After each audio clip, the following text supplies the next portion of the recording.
Assalamualaikum warahmatullahi wabarakatuh. Perkenalkan, nama saya Muhammad Farid Muhtar, Stambuk F55120112. Nah, di sini saya akan mempresentasikan hasil review aplikasi tentang SIG atau Sistem Informasi Geografis atau disingkat SIG. Nah, di sini saya akan mereview aplikasi yang bernama SagaGIS.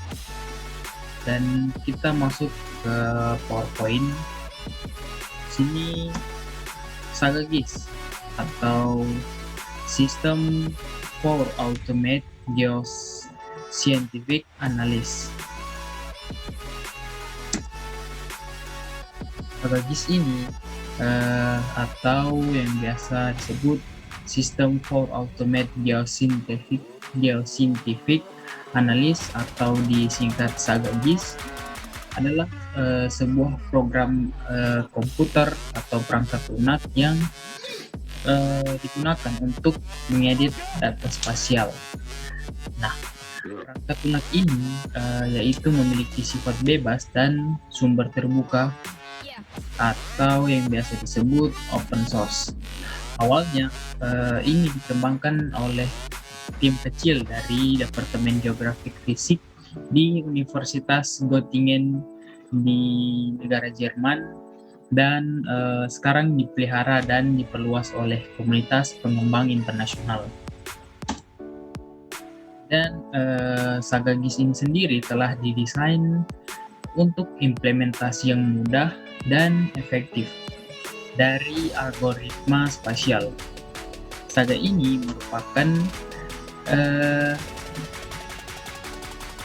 menyediakan metode geosains yang komprehensif dan terus berkembang. Aplikasi ini juga menyediakan user interface yang mudah untuk digunakan dengan berbagai macam pilihan visualisasi. Saga ini dijalankan di bawah sistem operasi Windows dan juga Linux. Dan yang kita telah bilang tadi, Saga ini merupakan sebuah aplikasi atau software yang free open source software atau disingkat POS, yaitu software open source yang gratis. Nah, dari review aplikasi SagaGIS ini, saya mendapatkan kelebihan dan kekurangannya. Mengapa kita menggunakan atau menghindari SagaGIS ini? Di sini saya mendapatkan kelebihan yang pertama, yaitu dia memiliki rendering 3D yang indah atau lebih bagus.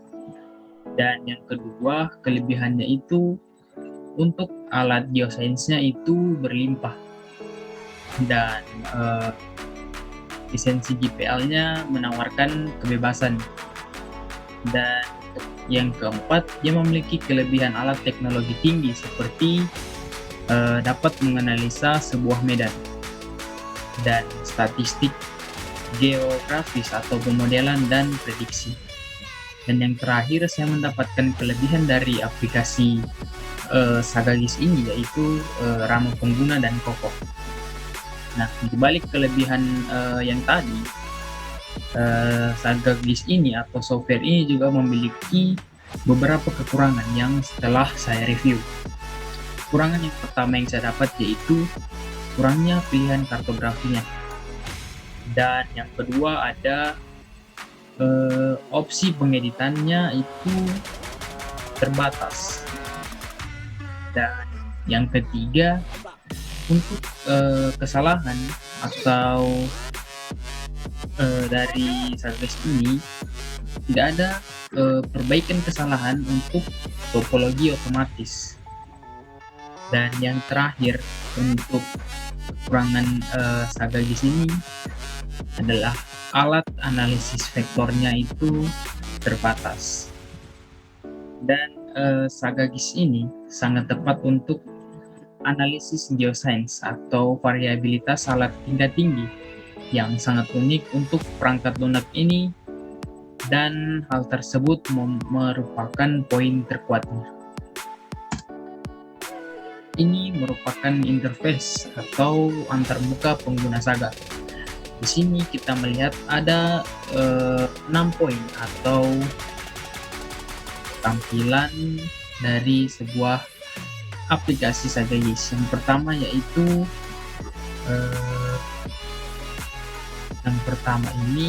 menu bar. Di menu bar ini semua urutan perintah yang mengikuti dokumen ini dimulai dari sini. Dan yang kedua ini namanya manager window. Di sini kita mencantumkan lapisan data dalam proyek. Dan yang ketiga ini merupakan objek properties windows. Tab yang di atas atau jendela ini memberikan informasi khusus untuk lapisan data yang kita pilih.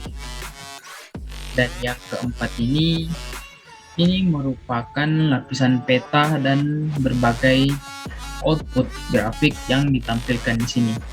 Ini biasa disebut work area atau tempat kerja.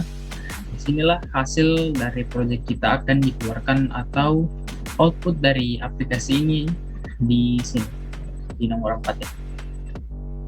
Dan yang kelima yaitu merupakan tampilan sistem file atau yang biasa disebut data source. Dan yang keenam ini merupakan status perintah yang dikeluarkan atau message yang masuk dan perintah apa saja yang telah kita buat. Nah, masuk pada control manager. Di control manager ini ada sebuah 3